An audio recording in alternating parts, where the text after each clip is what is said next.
اور رسولوں سے اعلیٰ ہمارا نبی، اور رسولوں سے اعلیٰ ہمارا نبی۔ الحمدللہ رب العالمین والصلاة والسلام علی سید الانبیاء والمرسلین، اما بعد فاعوذ باللہ من الشیطان الرجیم، بسم اللہ الرحمن الرحیم۔ الصلاة والسلام علیک یا رسول اللہ وعلی آلک واصحابک یا حبیب اللہ۔ الصلاة والسلام علیک یا نبی اللہ وعلی آلک واصحابک یا نور اللہ۔ اعلیٰ حضرت امام اہل سنت الشاہ امام احمد رضا خان رحمۃ اللہ تعالی علیہ اپنے ایک شعر میں ارشاد فرماتے ہیں، خلق سے اولیاء، اولیاء سے رسول، اور رسولوں سے اعلیٰ ہمارا نبی۔ یعنی عام لوگوں سے اللہ پاک نے اولیاء کو افضل بنایا، ان کو فضیلت عطا فرمائی، اور اولیاء سے افضل اللہ پاک نے انبیاء کرام علیہم السلام کو بنایا۔ یعنی مقام اور مرتبے اس کی بارگاہ کے اندر جو درجات کی بلندی ہے وہ اولیاء سے زیادہ انبیاء کرام علیہم السلام کو حاصل ہے۔ اور رسولوں سے اعلیٰ ہمارا نبی، اور تمام کے تمام رسولوں سے جو اعلیٰ ہستی بنائی گئی وہ ہمارے آقا محمد مصطفیٰ صلی اللہ تعالیٰ علیہ وآلہ وسلم کی ذات گرامی ہے۔ نبی محترم صلی اللہ تعالیٰ علیہ وآلہ وسلم کی ذات گرامی، آپ صلی اللہ تعالیٰ علیہ وآلہ وسلم کی مبارک سیرت، یہ وہ سیرت مبارکہ، وہ ذات مبارک ہے کہ جس کا ایک انتہائی حسین اور انتہائی اہم پہلو یہ ہے کہ آپ کی زندگی پر، آپ کی سیرت پر جس قدر علماء اسلام نے کام کیا، کائنات میں کوئی دوسری ہستی آپ کو ایسی نہیں ملے گی کہ جس کے اوپر اس قدر لکھا گیا ہو اور جس کی ذات کا اس قدر اہتمام کیا گیا ہو۔ چاہے نبی پاک صلی اللہ تعالیٰ علیہ وآلہ وسلم کے اخلاق مبارکہ ہوں، نبی پاک صلی اللہ تعالیٰ علیہ وآلہ وسلم کی زندگی کے آداب ہوں، آپ علیہ السلام کی زندگی گزارنے کا طریقہ کار ہو، یا آپ علیہ السلام کے جسم مبارک کے احوال کو بیان کرنے کے لیے ہو کہ نبی پاک صلی اللہ تعالیٰ علیہ وآلہ وسلم کی جو خلقت تھی وہ کیا تھی، آپ علیہ السلام کے جسم اقدس کے جو خصائص و فضائل ہیں اس کو بیان کرنے کا بھی اہتمام کیا گیا۔ آپ علیہ السلام سے جو تعلق رکھنے والی چیزیں ہیں ان کو بیان کرنے کے لیے جداگانہ کتابیں لکھی گئی۔ حضور پاک صلی اللہ تعالیٰ علیہ وآلہ وسلم لباس کس طرح کا پہنا کرتے تھے، لباس کے حوالے سے آپ نے کیا کیا آداب ارشاد فرمائے ہیں، اس پر مکمل کتابیں لکھی گئیں۔ آپ علیہ السلام کے جو قریبی ساتھی تھے، آپ علیہ السلام کی جو خدمت گزار تھے، کون کون تھے، ان کے اوپر مستقلاً علیحدہ سے کتابیں لکھی گئیں۔ نبی پاک صلی اللہ علیہ وسلم کے اہل بیت اطہار، آپ کے رشتہ داروں کے حوالے سے الگ کتابیں لکھی گئیں۔ اور سیرت مبارکہ اگر پوری دیکھیں کہ آپ علیہ السلام کی پیدائش سے آپ علیہ السلام کے دنیا سے پردہ فرمانے تک کے جو احوال و معاملات ہیں، جو واقعات ہیں، ان کو بیان کرنے کے لیے تو سیرت کی اتنی کتابیں لکھی گئیں کہ کوئی بڑی سے بڑی لائبریری بھی مکمل طور پہ ان کو ایک جگہ پہ جمع نہیں کر سکتی۔ 15 20 جلدوں کے اندر آپ علیہ السلام کی سیرت کے اوپر کتابیں لکھی گئی ہیں۔ انہی میں سے ایک خوبصورت اور اہم پہلو جو قرآن و سنت کی روشنی میں واضح تھا، اس کی طرف بھی علماء نے توجہ فرمائی، اور یہ وہ پہلو ہے، وہ بات ہے کہ جو اہل ایمان کے ایمانی ذوق کے اندر اضافہ کرتا ہے، جو اہل عشق کے اندر اضافہ کرتا ہے، اسے بڑھاتا ہے، اور وہ پہلو ہے نبی پاک صلی اللہ تعالیٰ علیہ وآلہ وسلم کا تمام کے تمام انبیاء کرام علیہم السلام سے افضل ہونا۔ کہ اللہ پاک نے ہمارے آقا صلی اللہ تعالیٰ علیہ وآلہ وسلم کو فضائل و کمالات اور درجات کی بلندی کے اعتبار سے بلکہ ہر اعتبار سے ساری کی ساری مخلوق اور تمام کے تمام انبیاء کرام علیہ السلام سے افضل بنایا، ٹھیک ہے۔ اور اس پر بھی علماء نے کئی کتابیں تحریر فرمائی، جن میں امام اہل سنت اعلی حضرت الشاہ امام احمد رضا خان فاضل بریلوی رحمۃ اللہ تعالی علیہ کی کتاب تجلی الیقین بان نبینا سید المرسلین، یقین کی تجلی، روشنی کہ ہمارے نبی صلی اللہ علیہ وسلم تمام انبیاء کرام علیہ السلام کے سردار ہیں، اس پر آپ نے یہ عظیم الشان کتاب تحریر فرمائی اور 100 احادیث طیبہ کی روشنی میں اس بات کو بیان کیا، 10 آیات کی روشنی میں اس بات کو بیان کیا کہ نبی پاک صلی اللہ تعالیٰ علیہ وآلہ وسلم تمام کے تمام انبیاء کرام علیہ السلام کے سردار ہیں، ان تمام سے افضل و اعلیٰ ہیں، اس بات کو بیان کیا۔ اور ایک کتاب جس کا درس انشاءاللہ تبارک و تعالی ہم اپنے اس سلسلے کے اندر سنیں گے اور اس کی برکتیں حاصل کریں گے، وہ کتاب ہے امام عز الدین عبدالعزیز ابن عبدالسلام السلمی الشافعی رحمۃ اللہ تعالی علیہ کی بدایت الصول فی تفضیل الرسول۔ یہ کتاب آپ نے نبی پاک صلی اللہ تعالیٰ علیہ وآلہ وسلم کے تمام انبیاء کرام علیہ السلام سے افضل ہونے پر تحریر فرمائی، اور اس کو آپ نے ایک ہی مجلس کے اندر فوری طور پہ تحریر فرمایا۔ اس کتاب کو لکھنے کے لیے آپ کو کوئی بہت زیادہ تگ و دو نہیں کرنا پڑی۔ اس کتاب کی ابتدا میں ان کے بیٹے نے اس بات کو بیان کیا کہ میں نے اپنے والد گرامی امام عز الدین ابن عبدالسلام رحمۃ اللہ تعالی علیہ سے یہ عرض کی کہ آپ مجھے نبی پاک صلی اللہ تعالیٰ علیہ وآلہ وسلم کے افضل الخلق ہونے، تمام مخلوق میں سب سے افضل ہونے کے اوپر کچھ باتیں لکھوا دیں۔ تو ان کے بیٹے کہتے ہیں کہ میرے والد گرامی نے بغیر کسی توقف کے اور بغیر کسی تردد کے مجھے نبی پاک صلی اللہ علیہ وسلم کے تمام مخلوق میں افضل ہونے پر کئی باتیں اسی وقت لکھوا دی، املا کروا دی، کوئی دیر نہیں لگی اس بات کے اندر۔ تو آپ نے مختصر پیرائی کے اندر اس بات کو بیان کیا کہ نبی پاک صلی اللہ تعالیٰ علیہ وآلہ وسلم کی ذات گرامی یہ تمام کے تمام انبیاء کرام تمام مخلوق سے افضل ہے۔ تو انشاءاللہ تبارک و تعالیٰ اپنے اس سلسلے کے اندر ہم اس کتاب کا درس دینے کی سعادت حاصل کریں گے، سننے کی سعادت حاصل کریں گے۔ اس سے قبل بھی بحمداللہ تعالیٰ اللہ کی رحمت سے دعوت اسلامی کا فضل و احسان کے مدنی چینل پر الشفاء بتعریف حقوق المصطفیٰ صلی اللہ علیہ وسلم، الشمائل المحمدیہ والخصائل المصطفیہ یعنی شمائل ترمذی، اور اسی طرح مختصر سیرت النبی جو کتابیں ہیں اس کے دروس ہمارے مدنی چینل پر آن ایئر ہو چکے ہیں، اور انشاءاللہ تبارک و تعالی یہ چوتھی کتاب ہوگی جو مختصر ہے اور خاص نبی پاک صلی اللہ علیہ وسلم کے اس پہلو کے اوپر ہے کہ آپ کو اللہ نے تمام مخلوق میں سب سے افضل و اعلیٰ بنایا ہے۔ اسی لیے اس سلسلے کا نام بھی ہم نے رکھا ہے اور رسولوں سے اعلیٰ ہمارا نبی، کہ سارے رسولوں سے اعلیٰ ہمارے نبی ہیں۔ جب رسولوں سے اعلیٰ ہیں تو پھر باقی ساری مخلوق سے خود بخود اعلیٰ قرار پائیں گے، ٹھیک ہے۔ امام عز الدین ابن عبدالسلام رحمۃ اللہ تعالی علیہ 577 میں آپ کی ولادت ہے اور 660 ہجری کے اندر آپ کی وفات ہے۔ اپنے زمانے کے جلیل القدر عالم دین تھے۔ ویسے تو ان کی زندگی کے اوپر بہت تفصیل سے گفتگو ہو سکتی ہے، لیکن مختصر یہ ہے کہ آپ دمشق کے رہنے والے تھے، ملک شام کے رہنے والے تھے۔ چھوٹی عمر میں علم حاصل نہیں کر سکے، بڑی عمر میں آپ نے علم حاصل کرنا شروع کیا، اور آپ کی جلالت علمی جو آپ کا مقام و مرتبہ ہے وہ ان چند باتوں سے جانا جا سکتا ہے کہ امام عبدالعظیم المنذری رحمۃ اللہ تعالی علیہ،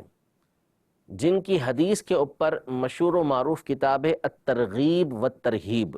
یہ امام منذری رحمۃ اللہ تعالی علیہ مصر میں قاہرہ کے اندر ہوا کرتے تھے، اور ان کا جو فن تھا وہ فن حدیث تھا، علم حدیث کے آپ ماہر تھے، اور فقہ کے اندر بھی ایک اچھی بھری مہارت آپ رکھا کرتے تھے۔ تو یہ قاہرہ کے اندر، مصر کے اندر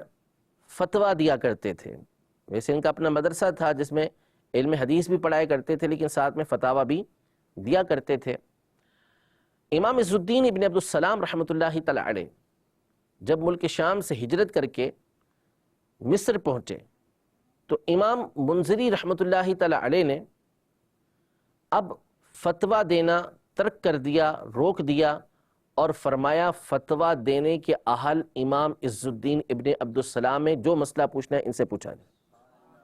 اور اس کے بعد آپ نے یہ واقعہ بیان کیا کہ حضرت سیدنا لقمان رضی اللہ تعالی عنہ یہ لوگوں کو واعظ و نصیحت کیا کرتے تھے، لیکن جب حضرت داؤد علیہ السلام کی بعثت ہوئی، آپ کے نبی ہونے کا اعلان ہوا، آپ نے اعلان نبوت فرمایا، تو حضرت لقمان رضی اللہ تعالی عنہ انہوں نے حکمت کی باتیں بیان کرنا روک دیا اور فرمایا کہ اللہ کے نبی جب تشریف لا چکے ہیں تو اب جو بیان کرنا ہے وہ یہ بیان کریں گے۔ تو اس سے ہم امام عز الدین ابن عبدالسلام رحمۃ اللہ تعالی علیہ کی بالخصوص فقہ کے اندر جو مہارت تھی اسے سمجھ سکتے ہیں کہ فقہ شافعی کے وہ ماہر تھے۔ اس سے جان سکتے ہیں کہ امام منذری کے نزدیک ان کا مقام کیسا تھا کہ جب یہ تشریف لے آئے تو اب ہمیں فتویٰ دینے کی ضرورت نہیں ہے، حاجت نہیں ہے، یہی اس کے اہل ہیں کہ یہی جواب دیں گے۔ اسی طرح امام ابو زکریا محی الدین شرف النووی رحمۃ اللہ تعالی علیہ انہوں نے اپنی کتاب تہذیب الاسماء واللغات میں جہاں بدعت کی اقسام پر بحث کی اور اس کی 5 قسمیں آپ نے ذکر فرمائی کہ بدعت کبھی یہ واجبہ ہوتی ہے، کبھی بدعت جو ہے وہ مستحبہ ہوتی ہے، کبھی بدعت مباحہ ہوتی ہے، کبھی محرمہ ہوتی ہے، کبھی مکروہہ ہوتی ہے، 5 قسمیں بیان کی۔ تو یہ امام عز الدین رحمۃ اللہ تعالی علیہ کے حوالے سے بیان کی، اور بیان کرنے سے پہلے کے جو آپ کے الفاظ تھے وہ یہ تھے کہ یہ بات اس ہستی نے فرمائی ہے کہ المجمع علی علمہ و جلالتہ، کہ جن کی جلالت علمی کے اوپر، جن کی بزرگی کے اوپر لوگوں کا اجماع ہے۔ اس قدر آپ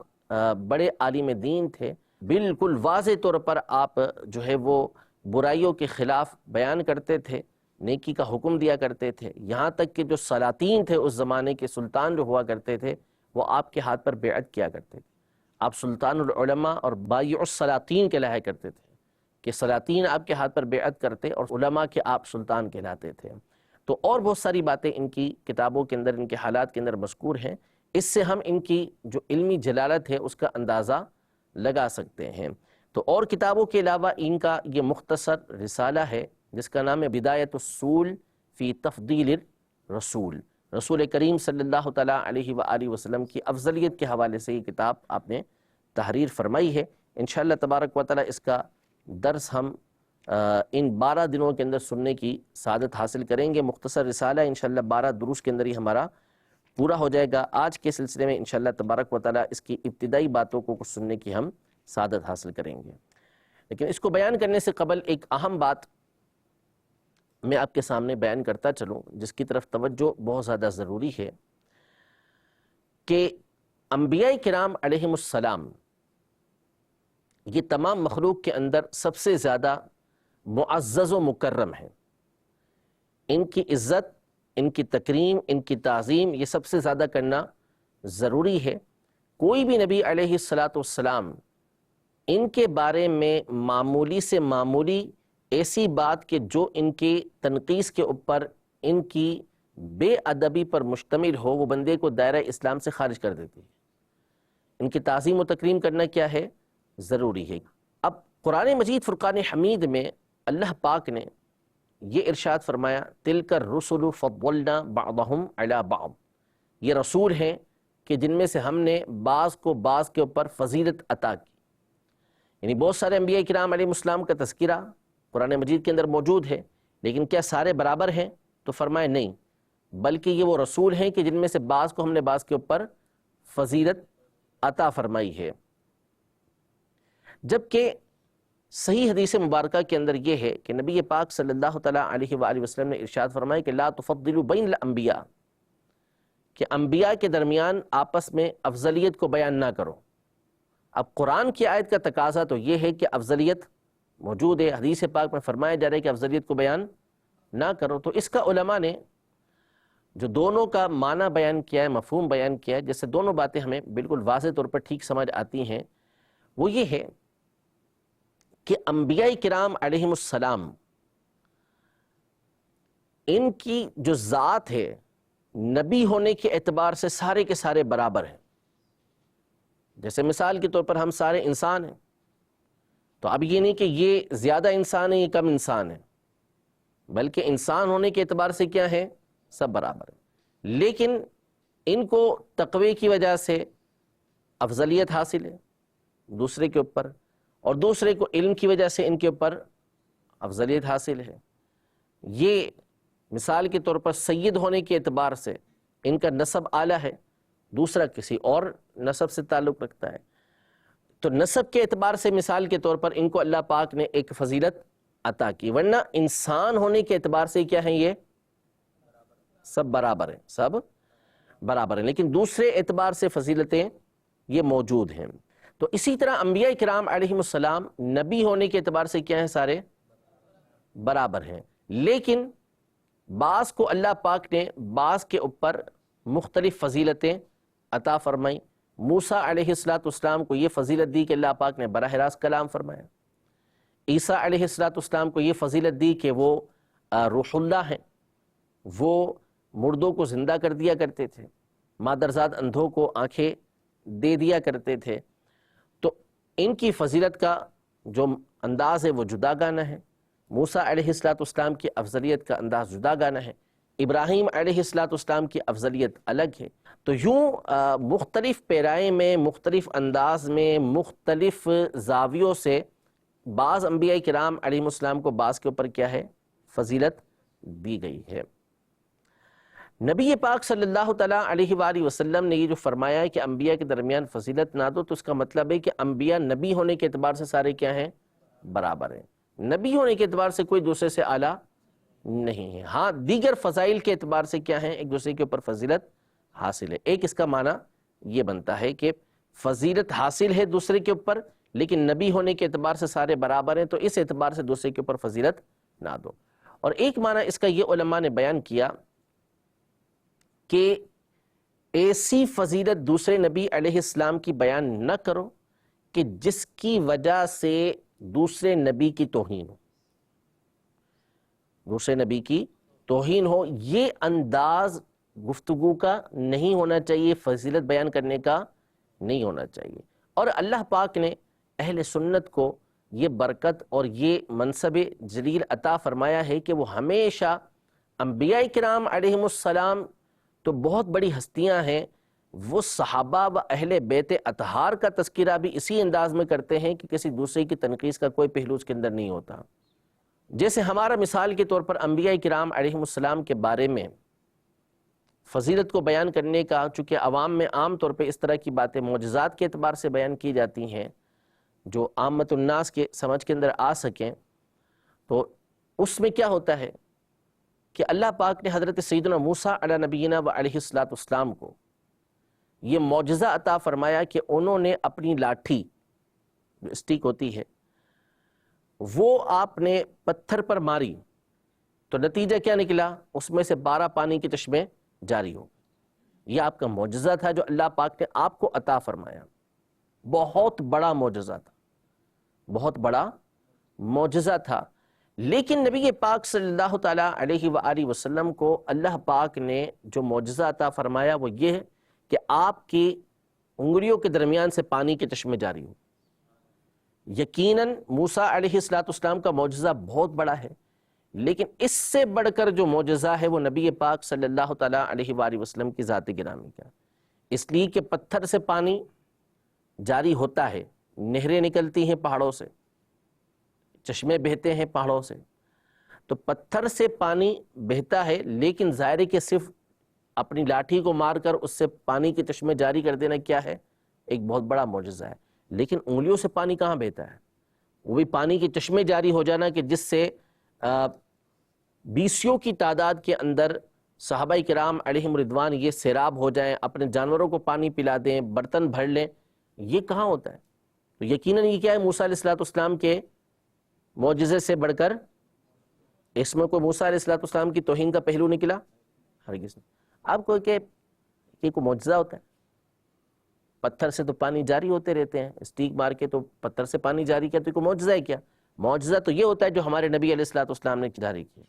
تو اس میں کیا ہے؟ توہین کا پہلو ہے، اس کی اجازت نہیں ہے. اگر اس انداز میں نعوذ باللہ کوئی بیان کرے گا تو یہ اس کو دار اسلام سے خارج کر دے گا کہ اس کے اندر تنقیص اور توہین کا پہلو یہ نکل رہا ہے، اور اس کی شرعاً بالکل بھی اجازت نہیں ہے. تو اس انداز میں بیان کرنے سے منع کیا گیا، اور بحمد اللہ تعالی اللہ پاک نے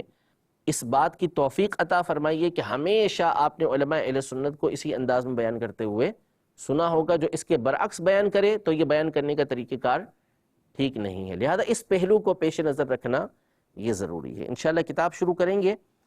اور پھر اس کے بعد اس کے جو دروس ہیں وہ انشاءاللہ سنتے رہیں گے. آج کے دن میں تو مختصر گفتگو ہوگی کتاب کے حوالے سے، وقت کی کمی کی وجہ سے. پھر اس کے بعد انشاءاللہ تبارک و تعالی کنٹینیو کتاب کے حوالے سے گفتگو ہوتی رہے گی. فرماتے ہیں بسم اللہ الرحمن الرحیم ربی یسر وأعن یا کریم. قال الشیخ الامام العالم العلامۃ عز الدین ابو محمد عبد العزیز بن عبد السلام بن ابی القاسم السلمی الشافعی رحمہ اللہ تعالی وغفر له. الحمد للہ الذی خلق الانسان وفضله بالاصغرین القلب واللسان. احمده على ما علم من البیان واشکره على ما اولی من الاحسان. واشهد ان لا الہ الا اللہ وحدہ لا شریک له شہادة ارجو بها الفوز والامان. واشهد ان محمدا عبده ورسوله المصطفى من بنی عدنان المؤید بالمعجزات الظاہرة والقرآن والانوار الباہرات والبرہان المفضل على سائر المخلوقات من الملائکة والانس والجان صلی اللہ تعالی علیہ وعلی آلہ ما اختلف الشکلان واختلف الضدان. یہ آپ نے بہترین خطبہ ارشاد فرمایا، اور اس میں آپ نے وہ الفاظ استعمال فرمائے جس سے انسان کی دیگر مخلوق کے اوپر فضیلت ظاہر ہوتی ہے، اور ان دیگر مخلوقات سے سب سے بڑا مرتبہ اور مقام جو عطا کیا ہے وہ نبی پاک صلی اللہ علیہ وسلم کو عطا کیا ہے. اس کی طرف آپ نے اشارہ بھی فرمایا اور دلائل بھی ذکر کیے ہیں. دلائل بھی اسی خطبے کے اندر ذکر کر دیے کہ نبی پاک صلی اللہ علیہ وسلم وہ ہیں کہ جن کو واضح معجزات اور قرآن عطا کیا گیا. واضح معجزات اور قرآن عطا کیا گیا، اور ان کو تمام مخلوقات کے اوپر فضیلت دی گئی ہے. تمام مخلوقات پر فضیلت دی گئی ہے. اس کو ذکر کرنے کے بعد اب جو ان کے بیٹے ہیں امام عز الدین ابن عبد السلام رحمۃ اللہ تعالی علیہ کے، وہ ارشاد فرماتے ہیں کہ وبعد فإنی التمست من والدی اعزہ اللہ بالاسلام ان یملی علی شیئا فی تفضیل النبی صلی اللہ علیہ وسلم علی جمیع الانام فاجابنی من غیر توقف ولا احجام. یعنی حمد و صلوات کے بعد میں نے اپنے والد گرامی، اللہ پاک نے اسلام کے ساتھ ان کو عزت عطا کی، یا اللہ پاک اسلام کے ساتھ ان کو عزت عطا فرمائے، میں نے ان سے گزارش کی اپنے والد گرامی سے کہ مجھے نبی پاک صلی اللہ تعالیٰ علیہ وآلہ وسلم کی تمام مخلوق کے اوپر جو افضلیت ہے اس حوالے سے کچھ باتیں لکھوا دیں، املا کروا دیں، کچھ باتیں لکھوا دیں. تو فاجابنی، آپ نے مجھے بغیر کسی توقف کے، بغیر کچھ رکے اور بغیر کسی تردد کے جواب ارشاد فرمایا اور مجھے لکھوانا شروع کر دیا. مجھے لکھوانا شروع کر دیا. کیا لکھوایا؟ فقال، آپ نے فرمایا کہ قال اللہ تعالی لنبینا محمد صلوات اللہ علیہ وسلامہ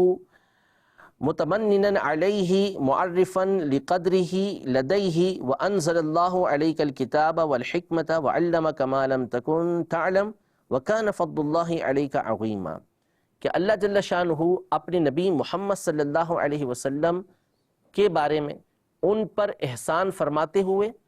اور ان کا مقام و مرتبہ جو اس کی بارگاہ میں ہے، یعنی اللہ کی بارگاہ میں ہے، اس کو ظاہر کرتے ہوئے ارشاد فرماتا ہے کہ اللہ نے آپ کے اوپر کتاب و حکمت کو نازل کیا، اور اللہ نے آپ کو وہ کچھ سکھایا کہ جو آپ نہیں جانتے تھے، اور آپ پر اللہ کا فضل بہت بڑا ہے. تو اس آیت میں اللہ پاک نے نبی پاک صلی اللہ تعالیٰ علیہ وآلہ وسلم پر ایک تو احسان ارشاد فرمایا، اللہ کا پر بہت بڑا فضل ہے، اور آپ پر اللہ پاک نے کتاب و حکمت کو نازل کیا، کتاب و حکمت کو نازل کیا، اور جو کچھ آپ نہیں جانتے تھے اس کا علم اللہ نے آپ کو عطا فرما دیا. اس میں نبی پاک صلی اللہ تعالیٰ علیہ وسلم کا مقام و مرتبہ بھی ظاہر ہوتا ہے کہ اللہ کی بارگاہ میں کس قدر بڑا مقام و مرتبہ ہے، وہ بھی ظاہر فرمایا، اور علمی فضیلت بھی نبی پاک صلی اللہ علیہ وسلم کی ظاہر ہوتی ہے، کیونکہ علم ہی وہ چیز ہے کہ جس کے ذریعے سے اللہ پاک ایک مخلوق کو دوسری مخلوق کے اوپر فضیلت عطا فرماتا ہے۔ حضرت آدم علیہ السلام کو جو ملائکہ کے اوپر فضیلت حاصل ہوئی، اس کا جو اظہار ہوا وہ علم کے ذریعے ہوا۔ تو یہ ارشاد فرمایا وَعَلَّمَكَ مَا لَمْ تَكُنْ تَعْلَمْ، جو آپ نہیں جانتے تھے اللہ نے آپ کو سکھا دیا، اور کتاب و حکمت الگ اللہ پاک نے آپ کے اوپر نازل کی، تو اس سے آپ علیہ السلام کی علمی فضیلت اور اللہ پاک کی بارگاہ میں آپ کا جو مقام و مرتبہ ہے وہ ظاہر ہوتا ہے۔ اس کے بعد امام عز الدین ابن عبدالسلام رحمۃ اللہ تعالی علیہ نے سورۃ البقرہ کی اسی آیت کا ذکر کیا جس کے بارے میں ابھی کچھ تشریح ہم نے ذکر کی ہے کہ تلک الرسل فضلنا بعضهم علی بعض۔ اس آیت کا ایک جز ذکر کرنے کے بعد امام عز الدین ابن عبدالسلام رحمۃ اللہ تعالی علیہ نے یہاں پر دو باتیں ذکر کی ہیں کہ تلک الرسل سے یہ بات ثابت ہوئی کہ بعض انبیاء کو بعض انبیاء پر اللہ پاک نے فضیلت عطا کی ہے، اور پھر اس کے بعد اس کا ایک جز ہے ورفع بعضهم درجات، کہ ان میں سے بعض کو ہم نے بہت سارے درجات کے ذریعے بلندی عطا کی ہے۔ اس سے کسی ایک نبی علیہ السلام کے دیگر انبیاء کرام علیہ السلام پر بہت زیادہ افضل ہونے کی دلیل ملتی ہے۔ تو انشاءاللہ تبارک و تعالی اس پر جو گفتگو ہے وہ ہم اپنے اگلے سلسلے کے اندر کریں گے، اور بیان کریں گے کہ کس طرح اس آیت سے انبیاء کرام علیہ السلام میں نبی پاک صلی اللہ تعالی علیہ وآلہ وسلم کا درجہ اور مقام و مرتبہ تمام سے افضل و اعلیٰ معلوم ہوتا ہے۔ رب العزت جل وعلا ہم سب کو نبی محترم صلی اللہ تعالیٰ علیہ وآلہ وسلم کے فضائل و کمالات کو ہمیشہ بیان کرتے رہنے کی توفیق عطا فرمائے، اور نبی پاک صلی اللہ تعالیٰ علیہ وسلم کی محبت، آپ کی محبت کے صدقے میں آپ کے اہل بیت اطہار اور صحابہ کرام علیہم رضوان، ان کی محبت لمحہ بلمحہ بڑھتی ہوئی نصیب فرمائے، آمین بجاہ النبی الامین صلی اللہ تعالیٰ علیہ وآلہ وسلم۔ اور رسولوں سے اعلیٰ ہمارا نبی، اور رسولوں سے